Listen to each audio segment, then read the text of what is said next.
Welcome to a side edition of Blue Collar Sports Talk. I'm Daryl, sitting with James. Hello. Something I did with Roger, just kind of a get to know you segment on how you became fans of the teams you're a fan of. Okay. Um, some days I'm a Cowboys fan, and I told Roger that's because one of my siblings was a Cowboys fan. So then I just was a follower as a young kid, and I'm talking like course. 4 or 5, and That's how we get started, right? yeah, I thought my sister was cool, and I thought, but also, if the Cowboys weren't as good as they were, oh my gosh, would I have followed them? Right. So, how did you choose your NFL team? Almost similar, except it wasn't sibling. It was just family in general. My overall family's never really been into sports, all the way down to aunts, uncles. There's a few. So anyway, when I was a little kid, Thanksgiving time, we got together as big group family, and we'd watch the Cowboys play whoever on Thanksgiving, mostly the Washington. So they all root for the Cowboys. So as a 3, 4, 5, 7-year-old, I'm like, oh, I'm supposed to root for the Cowboys. So it started that way. But again, as I grew up, I didn't get to watch any football. So I didn't know any other teams really besides the Cowboys. That was the talk on Thanksgiving days. Christmas, same thing. It's Cowboys. So I grew up as a Cowboys fan and barely got to see the Staubach time. I saw a lot of the Danny White, Tony Dorsett time, and that's when I started, really following the Cowboys. And so born and raised, not born and raised, but born in Texas, huge Texas family in Texas still, Cowboys stuck. Yeah. It was a fun time to be a Cowboys fan with Landry, with Danny White, Tony Dorsett. How can you have better initials for a running back than TD? Right. And a 99-yard touchdown run to put in his pocket, beat that. Yeah. And back when fans could make huge signs that covered the wall of then Texas Stadium, and they had a cornerback named Everson Walls. And Right. it was amazing. You'd see this, they'd cut the kids would draw these huge, well, I say kids, I don't know who it was, maybe it was their parents. That was a brick wall for Everson Walls. Right. It was fun. He was amazing. Yeah. Yeah. And when Jerry bought the team and ended up forcing Tom Landry out, and I totally agree, it was his time. He needed to move on. But the way it happened, oh man, I did not like Jerry Jones. Now I'm on the thing like, does the 90s even happen if he's not the owner?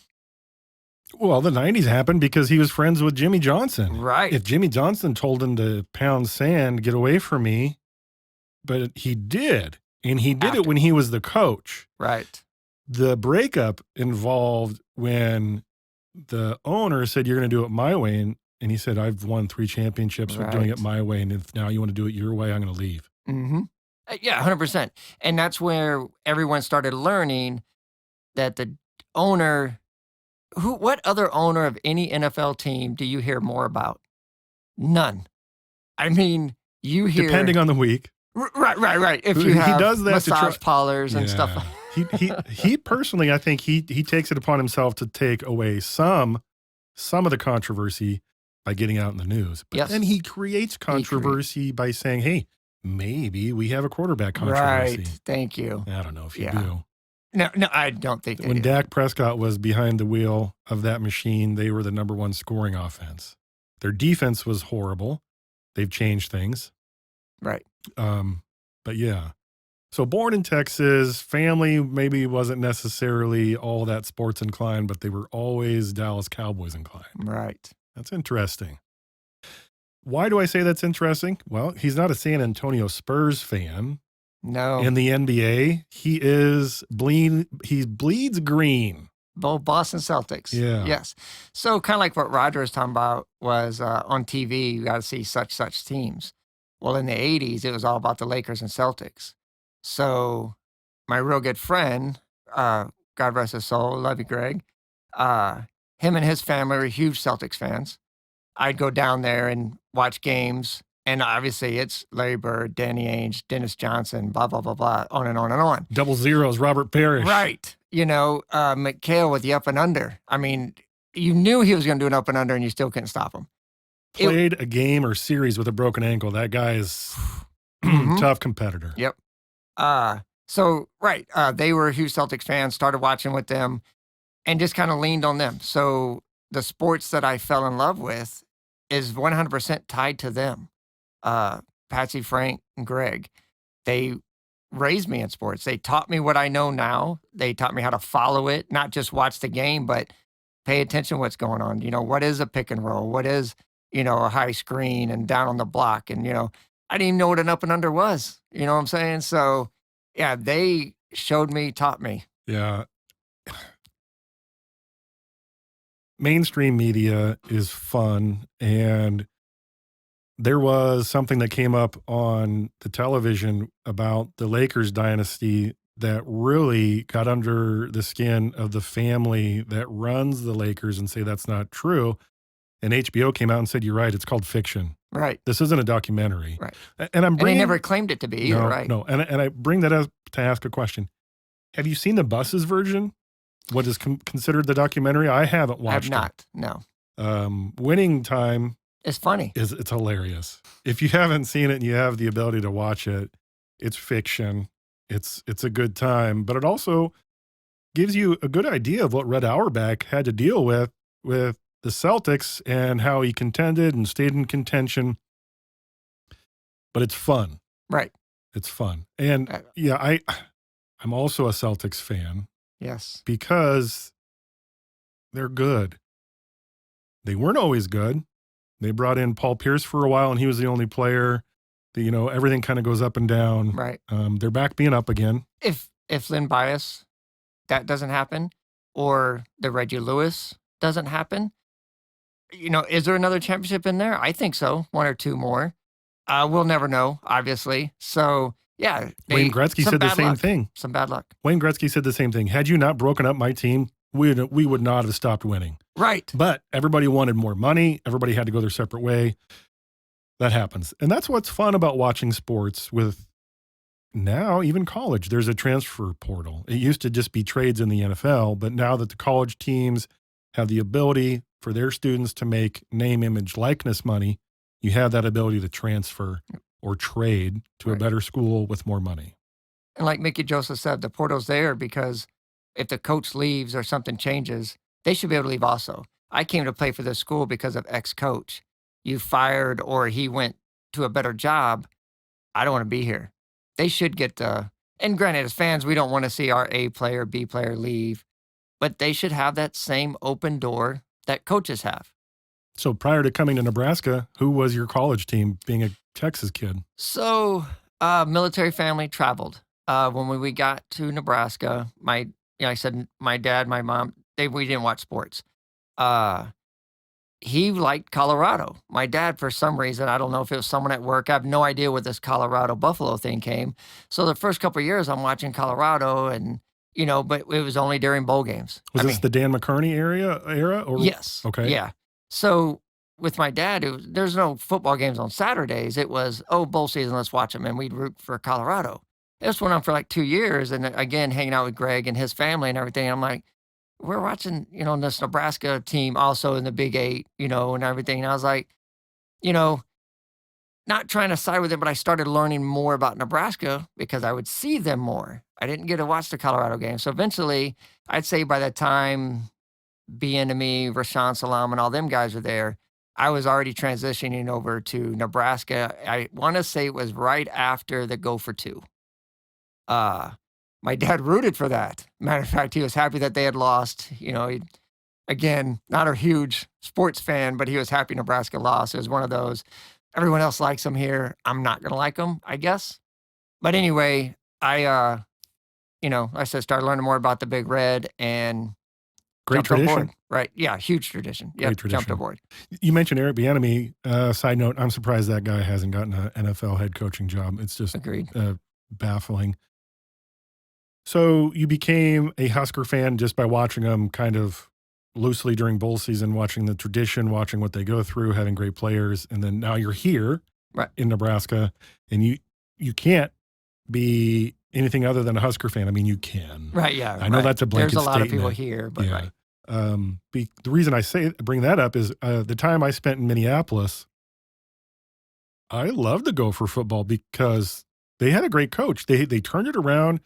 They've had two kind of quick coaches there. One of them had to retire due to health issues, but Fleck now has carried it on and is a strong team. It's something that if you watched Huskers for a long time, you know that the Huskers hung about 83 points on them in 1983. Right. A team that was actually coached by Lou Holtz.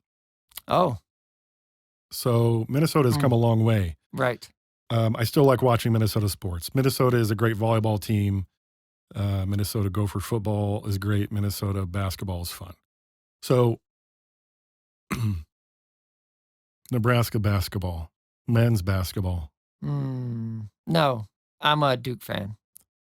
and that's why I brought it up. Yep. Fred Hoiberg, I want you to figure it out.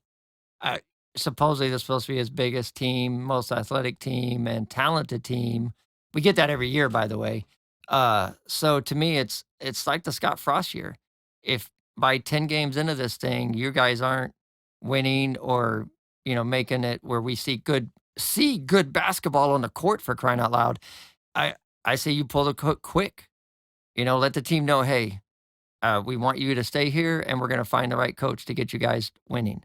Backing up to your Duke, how did you become a Duke basketball fan? Texas kid, you Okay, travel a lot. right. So Was it Coach 80s. K? No, it was Greg. In the 80s, basketball wasn't on TV unless it was tournament time. Right, March Madness. March Madness, huge thing. That's, NCAA basketball only started making a big thing late 90s, mid to late 90s. He, as a kid and growing up in a huge sports family, he started showing me these Duke games. And like I said, with the tradition and Coach K, and I'm watching these guys play. And I didn't start watching until the Bobby Hurley, Grant Hill, Christian Laettner days is when I first started watching. And when you watch them guys play basketball together, oh my. And that Kentucky game, obviously we all know about the tournament. I was hooked. I mean, they played basketball so well, Coach K, and obviously we know Duke always re-rolls. They always get the McDonald's All-Americans with North Carolina, blah, blah, blah. Yep. Greg showed me them, and hook, line, and sinker. We were in there talking about it daily. And the more it was on TV, the more ESPN started doing it, getting them on there. Yeah, it was amazing. Okay, so we have. I'm all over the place. No, it's all good. I love it. I'm just trying to keep up. So we have the Cowboys. Yes. Colorado Buffaloes for a while. It's transitioned into the Nebraska Cornhuskers. Nebraska Cornhuskers football specifically. Right. College basketball, Duke. Mm-hmm. NBA hoops, the Celtics. And now let's stay on the East Coast for Major League Baseball. How did you become a New York Yankees fan? As a kid, again, Greg and his family were huge Yankee fans. And when you're 10 years old, 11. You were never that young. Right. You have no idea that you can't be a Boston and a New York fan. I had no idea those were rivalries. I had no idea that the Boston Red Sox and the Yankees hate each other and the Celtics and the Knicks are rival. I didn't know anything about that. All I knew was when I went down there to watch games, Frank, huge Yankees fan. Do you believe in superstitions? Yeah. Okay. We have a coworker, and I asked him what he was doing. He was ripping the red trim off of his gloves. And he's like, I'm a Yankees fan. I can't have any Boston Red Sox colors on my gloves. Oh, my. I thought he was kidding. No. Okay. That's more over the top than I am. Yeah. I mean, I'll wear the same jersey because they won the last time I wore it. Or, a pair of socks. Okay, hey, last playoff game, this was the socks is what I'm wearing. I do wash them. I don't believe in the whole, got to keep the winning on it. No. I'm all right with washing it. It's all about the feel in the jersey. Last year, Roger wouldn't even watch any of the Braves games on television because he said they started playing better when he listened to them on the radio. So much so that when he went home, he didn't even watch it on his home television. He took his radio outside and listened to them. And he said, they always play better when I listen to them. So I'm not going to watch them. I'm in the postseason, I'm going to listen to them on the radio. And I remember seeing that text, and I didn't realize that as I made my text about the game. And I'm like, I get it. I mean, if that's where you're at, I used to be that way. If I turn it back on and they started to struggle, I would turn it off and watch it. I don't do that no more. Now I'm like, you know what?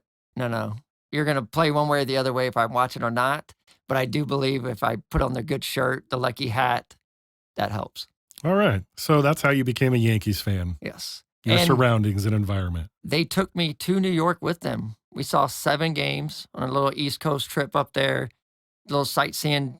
At the old stadium, The old, I have been to the old. The new stadium's on the list, but we have not been there yet. managed by who was it? Who was the Yankees manager at that time? Oh, at the time it was, oh crap. Man, I'm not even gonna, I mean, I was 12. Oh, okay. Yeah. It was before Torrey. It was before they were winning. Okay, that's what I was going to wonder. Was it Torrey's? Oh, yeah. reign? It was the late 80s where they weren't good. Unfortunately, when we went there, they won. They won 1 game, and we had left early because the Bears were playing Monday Night Football. They're huge Chicago Bear fans. So Bears were on Monday Night Football. Yanks were down like 5-6 runs. So we left in the 6th or 7th inning, went to catch the Bears game, and the Yanks had come back and won. It's so it happens. As a kid, I didn't know any better. Now I'm watching football on TV, Monday Night Football, so it was all good. Yeah, I've not been to Yankee Stadium. I'm jealous because even the old stadium was fun. I've caught MLB in Kansas City. A coworker of mine at the time for the Gallup organization, his last name was Budig. Why does that name sound familiar? Well, his uncle at the time was, I believe, AL president Gene Budig. So he would give his relatives some tickets every now and again, and I was able to catch a Royals game against a Cleveland Indians team. At that time, they were known as the Indians. They're now the Guardians. And the Indians had brought in a bunch of older veterans that were all future Hall of Famers, and KC just jumped all over them. Oh, good. But I've also seen a game in the Arizona Diamondbacks Stadium. Amazing stadium. Right. Fun stadium. Fairly new then when you went. Yeah, ability to open the roof. They had that pool down there. My one note for anybody who goes to a game, keep your eye on the plays, because when I went to that game, someone took a line drive into the stands and they weren't paying attention, smashed their glasses, and they took these people out on a stretcher, and it was sad. So that's my PSA. Watch the play. Baseballs travel fast out of the park. But now they have the nets. Every stadium now has nets going down the first and third base line because of that. Bats flying into the stadium, balls hitting people because they're on their phones. And I'm like, yeah, you paid X dollar for these good seats. Obviously, you're down there at field level, and you're not even watching the game where a ball can come at you at 90 plus miles an hour. I'm baffled by that because I've seen the replays on sport shows and all that. And I'm like, I get that they put the nets up, but now there's fewer foul balls for people because they hit the nets and they don't get them. Granted, I don't want no one to get hit either like that. It does suck because sometimes it is a kid or, someone not really paying attention. But the pace of the baseball game allows your friends to get together and talk for 3 hours. Mm-hmm. Yes. Yeah, but you also have to make sure and pay attention. And there's signs everywhere. Yeah. Hey, balls and bats fly into the stands. Paying attention. Yeah.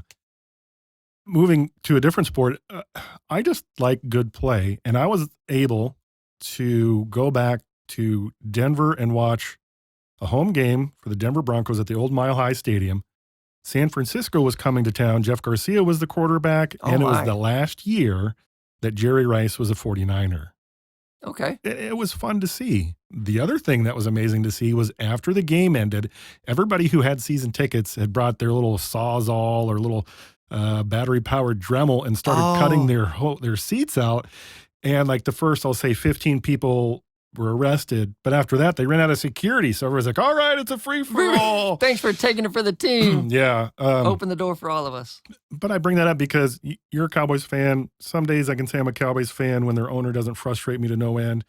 But I like the Broncos. I like the Minnesota Vikings. So are you also a person that has multiple teams? No, not really.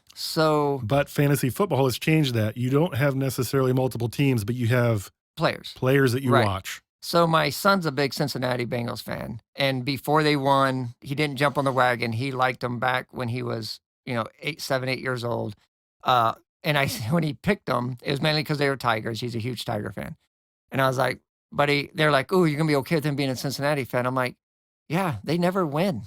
I mean, I feel for the guy because it's going to, he's not going to see them. And then here we get Joe Burrow. They go to the Super Bowl. And so I'm pulling for him. So I find myself rooting for the Bengals every Sunday or Monday whenever they play. I talk football with them now here and there. So I root for Cincinnati Bengals because for my son, uh, my second family, Patrick and Frank, I root for the Bears for him. I kind of cheer for him. I mean, they've thrown 88 passes all year. Are you kidding me? All year, they've only thrown 88 passes. The Bears. The Bears. So I feel for them because they've yet to have a quarterback since Jim McMahon. But I do find myself pulling for them. But other than that, no, I don't really have a team that I'm like, oh, you know what? I really want to see these guys win. Now, like you had said, your fourth team is whoever plays a team I don't like. So yes, whoever plays Philly, whoever plays. I mean, that list is really long. Who they play. New England's on that list. So I root for those teams. But no, it's pretty much straight Cowboy. Okay, so side note, me and my boy, we had a thing we were trying to do. Every year we were going to go to a different baseball stadium, watch a game. Not necessarily following the Yankees, just to see a game. So one of the times we went to see Minnesota play Cleveland. Twins have a great stadium. Right. Oh, yeah. Yeah, it was new. It was great. He was going to buy a Minnesota shirt. He says, we'll always root for the home team. And I'm going, I'll be down with that. So we go to the store together and we're looking at clothes and jerseys. Like, oh, are you going to get a Minnesota shirt? No. He says, well, we're going to root for the home team. Yeah, but dude, I can't buy another team's shirt. If it's not a Yankees shirt, jersey, whatever, I'm not buying it. I'll root for them when I'm there. So I end up buying this really nice blue USA shirt. It was Minnesota colors, the Twins colors, not the Vikings. So it was a blue. He bought him a Minnesota shirt. We went and wore him there. I still have that shirt. Reminds me of that trip every time. We went to a couple other games after that. But the thing is I just can't. And they're like, oh, hey, a friend of mine gave me a Rams hat. It's really nice white Rams hat back in the Greatest Show on Turf. And I gave it to another friend that was a Rams fan. I was like, I'm never going to wear this. I have a funny joke. When I see a person wearing another team's colors or apparel that I know they're not a fan of, I'm like, hey, when you wore that Ram shirt, did it give you a rash? Right. Like, what are you talking about? I'm like, well, I know you're a Cowboys fan or what have you. And it's just fun. Some people can do it. I can't. I'm not going to buy them. I don't want them. If I go to a Super Bowl, it's probably not going to be my team because you got to buy the tickets way in advance. I'm not wearing that team's jersey. I'm not going to buy a souvenir from that team. I'll get a Super Bowl souvenir with both teams that I was there. Unless it's the Bengals. Okay, I might wear that white Bengals jersey because that looked really sweet. This isn't about the sport, what I'm going to bring up, but who's going to be your pickleball team when it becomes a professional sport? I bring this up because Tom Brady made the news because he bought into a professional pickleball team. We'll see if it catches on. It's a huge, huge thing with a lot of people. They say it's great. If you're not familiar with pickleball, it's a mix between badminton and tennis. But fun stuff. Right. I bring that up because I know James isn't necessarily a Brady fan. He's a great player. He was a great player at the Patriots, but he's fun to root against. Right. He's a great player with the Tampa Bay Buccaneers, but he's fun to root against. And I bring this up again because the Falcons fans had really something to gripe about after the refs just handed the game to Brady. Right. And after Atlanta would make a huge comeback to get back in the game, momentum's all on their side. They get a clutch sack on a 3rd and 5, should be getting the ball punted to them, and instead it's a flag for would roughing you set the him passer down any softer? Could you please? I mean, he literally rolled him over. His head never snapped and hit the ground. Brady tried to kick the guy for crying out loud, and we didn't throw a flag on that one. But anyway, yes. And the refs make it hard. It makes it easier for people to hate Brady because the refs are on their side. They're like, oh, screw him. And it's too bad. It's not Brady's fault that the refs jump on his bandwagon like that. But he also does, like any other quarterback. Don't tell me that Rodgers doesn't ask for a flag, or Mahomes isn't telling the ref, hey, need to look at this, blah, blah, blah, blah. All the quarterbacks do it. And it happens in every sport. Yes, every sport, 100%. Chris Paul, if you look at all the games Chris Paul was in, that he has approached the refs and put a bug in their ear, the calls change. Change. Yep. So it's not just Brady. It's Right. Oh yeah. It's all people that yep. have a lot of pull with the refs, whether it's Mhm. union or they've been in the league 4,000 years because they're a vampire. Right. It's weird. Yes. So, who was your player as a young teenager that you followed? You know, not necessarily on your favorite team, but somebody you like, man, this guy's really good. I wish he was on my team. That's a great question because Nebraska played some really great opponents football wise. But I had an ESPN, the magazine, not ESPN, I'm sorry, Sports Illustrated magazine subscription. And Brian Bosworth was an amazing college football player at Oklahoma. Yes. He was outlandish. He was boisterous. He had a mohawk, With lines in his head. but he was also a horrible person while he was on steroids. Yes. In this article, they talked about how he had a job at a car manufacturing where he on purposely put loose bolts and stuff for it to rattle. And he thought it was hilarious. Oh wow. And it's brought up in this article, and I'm like, how did you not get a call from whatever company you were with? And then I don't know. Anyway, Brian Bosworth was that player for me. I love to hate him. Okay. And then when he got to the pros and you realize that he started having all of these injuries because his body couldn't keep up the muscle mass that it put over his skeleton. And Bo Jackson ran him over. Bo Jackson creamed him. That was amazing. But when I was younger, I honestly didn't follow it all that much. I mean, I'd watch it, but I was always busy doing something. But that's the one player that stands out as somebody who I followed. And baseball, Reggie Jackson, late in his career became an Angels. I liked following him. I thought he was fun to watch. Oh, animated, boisterous. Yeah. Later, I became a fan of Darryl Kyle, the pitcher, and he was a Colorado Rocky for obvious reasons. Granted, he spelled his name incorrectly. From one Daryl to the next. Yeah, but for a guy that had an amazing fastball and an amazing curveball, unfortunately didn't stay on this planet long enough. He could have been potentially a good pitching coach. Why do I bring this up? I'm all over the place. And to this day, I will applaud great play, no matter what sport I'm watching, even if it's against my team. And it baffles some people. I'm like, how can you root for that? That's against your team. I'm like, did you not watch that play? Right. That was executed perfectly. That was a great play. Yeah. And it's not just a play. It's you're seeing them do it all the time. Yeah. Like I was, when you're young, it's all about the offense, not about scoring. So the running backs, Bo Jackson, Walter Payton. I watched Walter Payton with the Bears, and I was like, my love for Tony Dorsett's huge. I'm like, oh my gosh, Sweetness is amazing. The running back after Tony Dorsett.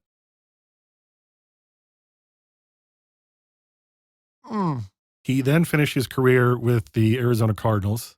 Oh, Emmitt Smith. Yeah, right. And that's why earlier. I thought there was one in between there, but. Yeah. But I brought that up because I was like, how did I say Ezekiel Smith? I was like, I was blending previous running backs that were great. Oh, man, I apologize to interrupt your thought, but go ahead. No, that'd be great if they were mixed and we get that firing. But Bo Jackson, like you said, a career cut too short. Could he have been the all-time leader in rushing? And then Barry Sanders. I love the running back position because back in the 80s, early 90s, it was a running league. Barry Sanders came out of Oklahoma State. Oh my gosh. He carried that team. When you get the ball in your hands and you're already breaking a tackle, how do you not be one of the best ever? And then he of course he was, I don't want to play for another team. This team's obviously not going to ever win. I'm going to stop now before I get myself beat down. I would have loved to have seen what he could have done on another team. That also makes me think of Corey Dillon with the Bengals. If your son is a Bengals fan, he doesn't know who Corey Dillon is, right? Bring up YouTube. I love that about YouTube. You can go back and look at amazing stuff that has happened in the past because just about every game is uploaded. Yeah. And you can see Corey Dillon was on a horrible Cincinnati Bengals team. They had Ickey Woods go to Corey Dillon, but like you said, they just didn't have the other pieces to make it work for them. I mean, they get to the Super Bowl with Ickey and just get No, no, I guess I need a story. They put up a good fight with the 49ers, a very talented Joe Montana, Jerry Rice team. Man, it'd been nice to have that Ickey shuffle all the way through. In summary, what we just talked about is we have our own teams, but we love to watch great athletes, great Right. people play. And sports can bring a lot of people together. And that may not have all the same likes or similarities, but you start talking sports like James and I here, and all of a sudden 30 minutes have passed. You're just like, That's wait, we nuts. just started talking like 5 minutes Right. ago. How is that possible? So, James, any parting thoughts about the get to know James spot? Just, when you're from the Midwest, there's no pro teams to really go through. I got to Nebraska when I was in second grade. The door is wide open for me. I already had the Cowboys, but the other team. So if you have a favorite team, then you're random as heck. It's just going to happen. That's what's great about sports. Now they're on TV everywhere. Pick a team, fall in love. But my only thing, stick with that team. Let's not bandwagon. Oh, I agree. And also, if I happen to see strangers walking along with some sports team, they're not my team, I'll say, go Raiders, go Packers, go Niners. Just because I'm so happy to see someone that is supporting a team. Right. And I don't care if it's not my team. Kudos to you. Sports are fun to me, and they're fun to watch, and obviously must be for them. Yeah. So talk about sports. When that game's coming on, as opposed to a TV show or whatever, how can you watch the sports? I don't know the outcome of this game. I could probably tell you the outcome of that show or that movie because they're all the same. Even though we know we go over these games, who's going to win, who's going to lose. Oh, so-and-so's going to win because of this, this, and this. You really don't know. BYU, Notre Dame, perfect example. You really don't know. So that's what I love about sports is when I start the game at 0-0, I have no idea what the final's going to be, and I love watching it get there. Exactly. Did you think Kansas City was going to come back after being down 17-0? No, and I was excited. And you couldn't have wrote that any Mm-mm. better. You said movies and TV shows are all the same. I read an article this past week where Ashton Kutcher was talking with his wife, Mila Kunis, about how they were in separate movies that were basically the same. Yes. One was Friends with Benefits, and one was, it just blanked me, but the one with Natalie Portman, and they were basically the exact same thing. Yes, 100% they were. So, with that being said, I'm Daryl here along with James. Yep. Thanks for listening. And go watch some sports.